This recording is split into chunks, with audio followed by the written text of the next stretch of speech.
A very good evening, everyone. Welcome to our daily initiative of current affair revision through the quiz series. So today we are going to discuss the quiz questions related to the 12th of August ke current affairs. Moving on to the first question.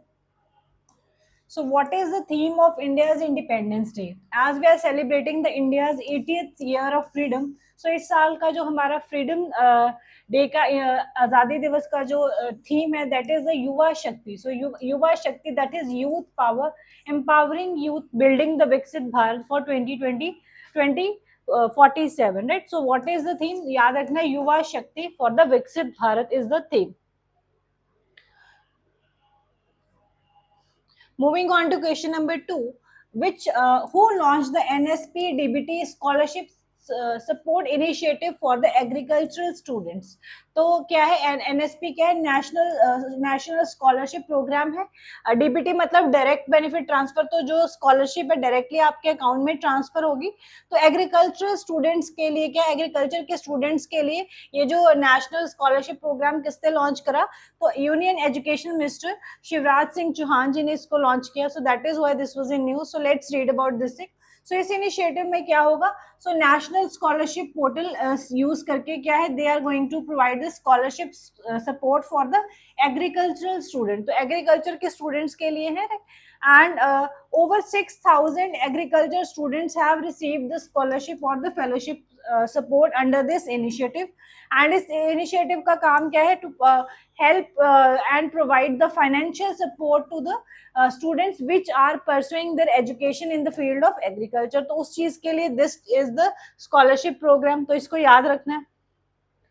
Okay, moving on to question number 3.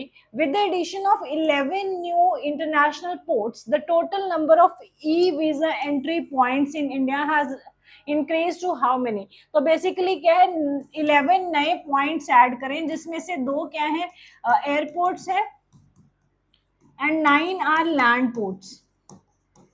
तो इनके addition से मतलब 11 नए ports, नए points add करने से क्या है, हमारे इंडिया के जो ई वीजा एंट्री पॉइंट्स कितने हो गए? तो याद रखना, अब इंडिया के ई वीजा एंट्री पॉइंट्स कितने हो गए? 88. So option D is the correct answer. चलो एक्सप्लेनेशन पढ़ लेते हैं. So it is saying that India has now recently added the new 11 international ports for the entry of foreign nationals using the e-visas, right? इससे total गिनती कितने तक पहुंच गई? 88 तक. 9 लैंड पोर्ट्स हैं और 2 एयरपोर्ट्स हैं. तो 2 वाले याद रख लेंगे. 2 कौन कौन से? एक भोपाल है. भोपाल कहाँ पे है? एमपी में. And second is Tirupati, right. तो ये आपने याद रखना है. एंड ये इनिशिएटिव किसका है? मिनिस्ट्री ऑफ होम अफेयर्स का है, which aims to facilitate the smoother entry of the foreign visitors and support international travel and tourism in the country. तो उसके लिए क्या है, ई वीजा एंट्री पॉइंट्स बढ़ाए जा रहे हैं. तो अभी ई वीजा एंट्री पॉइंट्स कितने हैं? 88. याद रखना है. Moving on to the next question number 4. International Youth Day is observed every year on which date? तो बेसिकली कंफ्यूज नहीं होना, 2 दिन है अलग अलग, याद रखने हैं. एक है इंटरनेशनल यूथ डे और एक है नेशनल यूथ डे जो हम इंडिया में मनाते हैं. सो इंडिया का नेशनल यूथ डे अलग है और इंटरनेशनल लेवल पे यूथ डे अलग है, राइट. तो दोनों में कंफ्यूज नहीं होना. नेशनल यूथ डे हम मनाते हैं जिस दिन स्वामी विवेकानंद जी का बर्थडे होता है.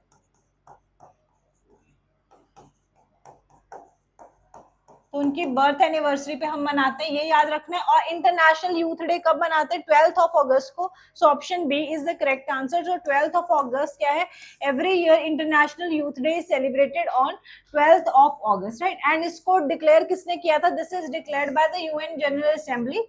एंड 2000 से हम ये दिन मना रहे. एंड इस साल का थीम याद रखना, youth and intergenerational solidarity creating a future for all. तो याद रखना, यूथ एंड इंटरनेशनल सॉलिडारिटी इस साल का थीम था. एंड सेलिब्रेट कब करते हैं हम? 12th ऑफ अगस्त को करते हैं, right. So I hope this is clear. Moving on to the next day which is world elephant day. तो वर्ल्ड एलिफेंट डे भी हम किस दिन मनाते हैं? 12th ऑफ अगस्त को. तो अभी 12th ऑफ अगस्त को याद रखना, 2 दिन मनाते हैं. एक तो international youth day, then is elephant day also. अच्छा, यहीं पे अगस्त के दूसरे डेज भी रिवाइज कर लेते हैं। तो 7 अगस्त को हम क्या मनाते हैं? National handloom day.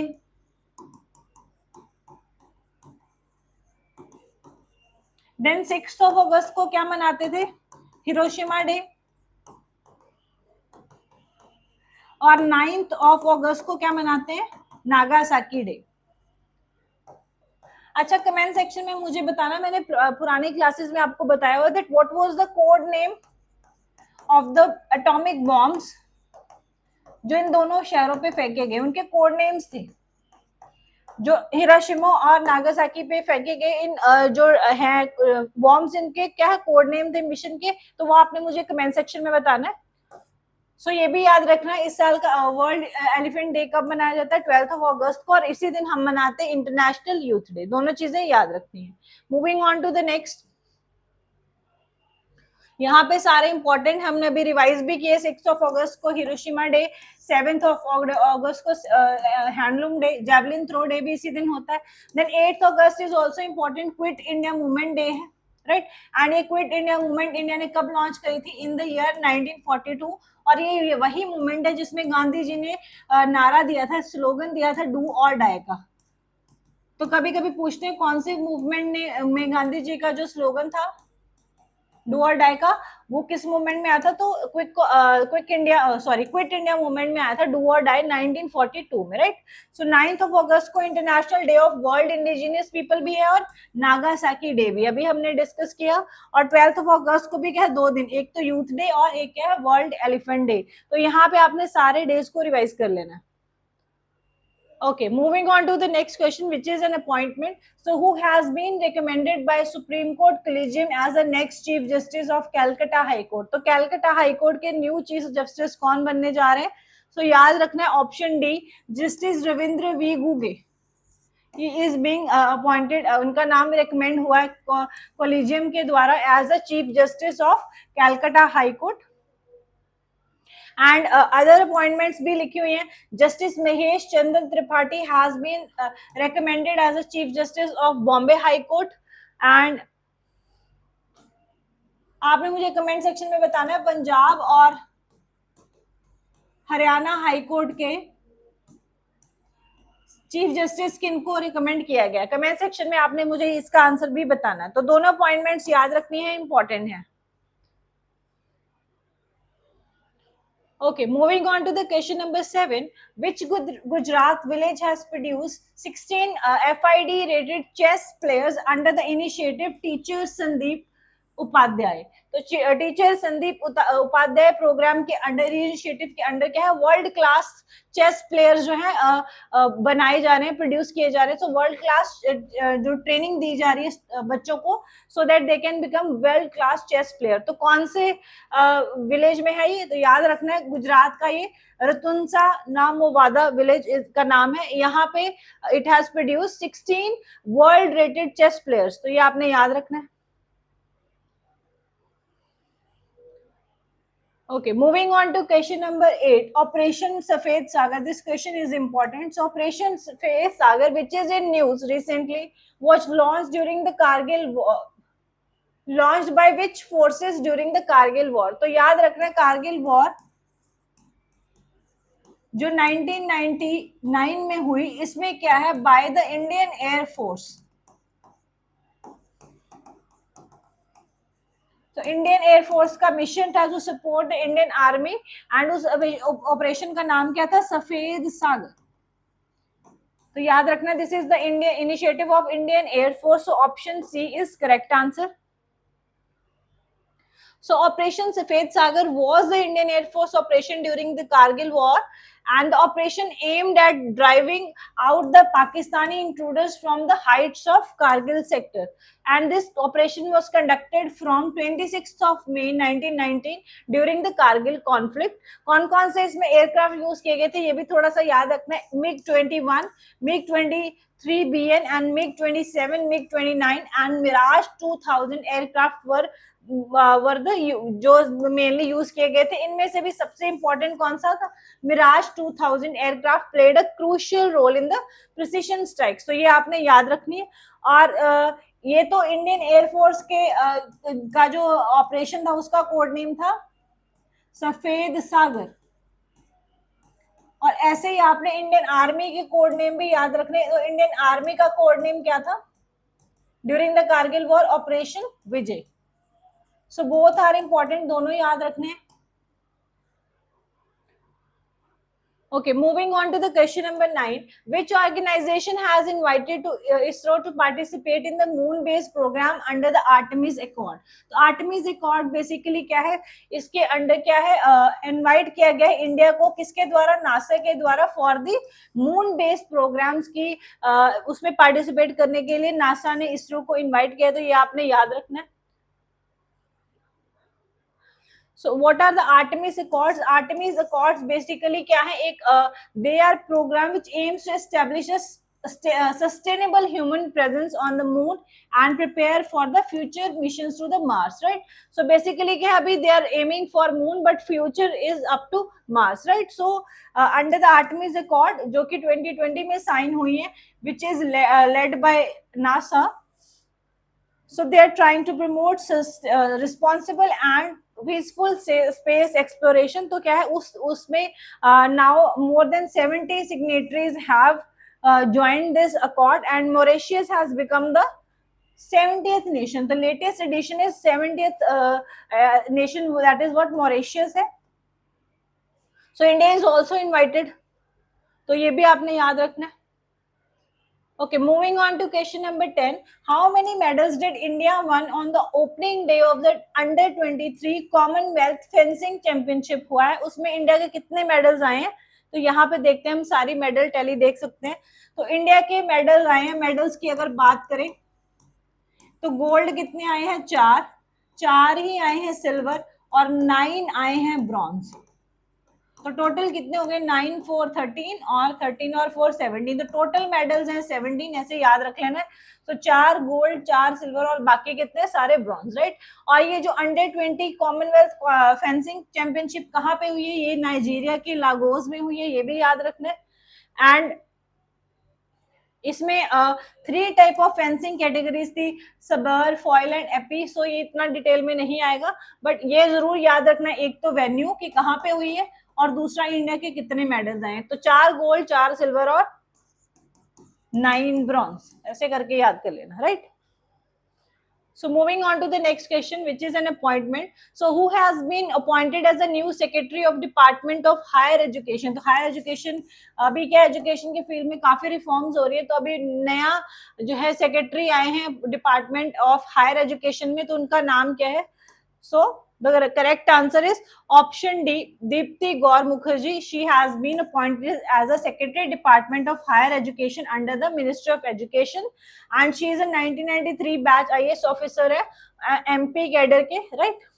And इससे पहले she was serving as the secretary of the Ministry of Corporate Affairs. तो ये आपने याद रखना है.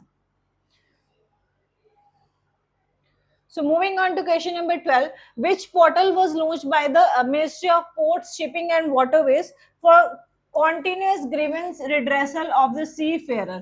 तो क्या है, कोई अपने आपकी कोई ग्रीवांस है उसके रिड्रेसल के लिए अगर सी फेयरर्स को क्या है उन कौन सी पोर्टल पे they can go and file there grievance, तो उसके बारे में क्वेश्चन है. तो याद रखना है what is the name.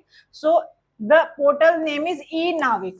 So ministry of port shipping और वाटरवेज ने लॉन्च किया है e Navik portal alongside the e Samudra platform. तो ई नाविक क्या है? बेसिकली 24/7 चलने वाला available digital grievance redressal system है. तो ऐसा सिस्टम है जब जिसमें आप जब मर्जी 24/7 दिस इज अवेलेबल, आप जब मर्जी अपनी यहाँ पे ग्रीवांस जो आपकी है उसको आप रजिस्टर कर सकते हो और उसको सिस्टम क्या है रिड्रेस करेगा. तो इंडियन सी फेयरर्स के लिए ये है. तो और जितने भी मैरीटाइम एम्प्लॉयर्स हैं, तो जितना भी वाटर वे से रिलेटेड जो सी फेयरर्स हैं, राइट, अगर उनको कोई प्रॉब्लम आती है, उनको कोई रिड्रेसल करवाना अपनी ग्रीवियंस का, तो उनको कहाँ पे रजिस्टर करना है? ई नाविक में. तो कैसी कैसी चीजें आप बता सकते हो, कैसे इश्यूज को ये डील करेगा? एम्प्लॉयमेंट रिलेटेड डिस्प्यूट्स, वो वेज से रिलेटेड अगर कोई इश्यूज है, कोई कॉन्ट्रैक्ट से रिलेटेड इश्यूज है या कोई सेफ्टी कंप्लेंट्स है, तो सारी चीजों के लिए you can registered at e-Navik portal. तो ये याद रखना है, this is the initiative of Ministry of Ports and Shipping Waterways. Moving on to question number 13, according to the 16th Asiatic Lion Population Estimate. तो क्या है, सर्वे करवाते रहते हैं हम लोग ये जानने के लिए कि क्या जो हम एफर्ट्स कर रहे हैं to protect the wildlife, क्या उसका कुछ असर हो रहा है. सो कितना भी 16th एशियाटिक लायन पॉपुलेशन का एस्टिमेट आया. सो what is the total number of Asiatic Lions in India. तो इस टाइम पे कितने आ गए, 891 लायंस हैं इंडिया में, एशियाटिक लायंस, और 30% ग्रोथ हुआ है सिंस 2010. तो 2010 में 292 थे, 2020 में कितने हो गए, 674, अभी 2025 में हो गए 891. तो याद रखना है एशियाटिक लाइन का number is 891.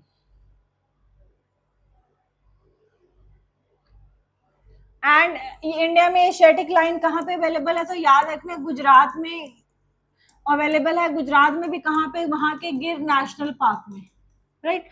So Gir National Park is the only habitat of the India का वाइल्ड एशियाटिक लाइन. तो ये आपने याद रखना है. और अगर इसका IUCN स्टेटस देखें तो वो क्या है, एंडेंजर्ड है.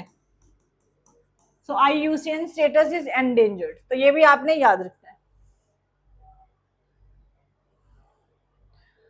So this was the last question.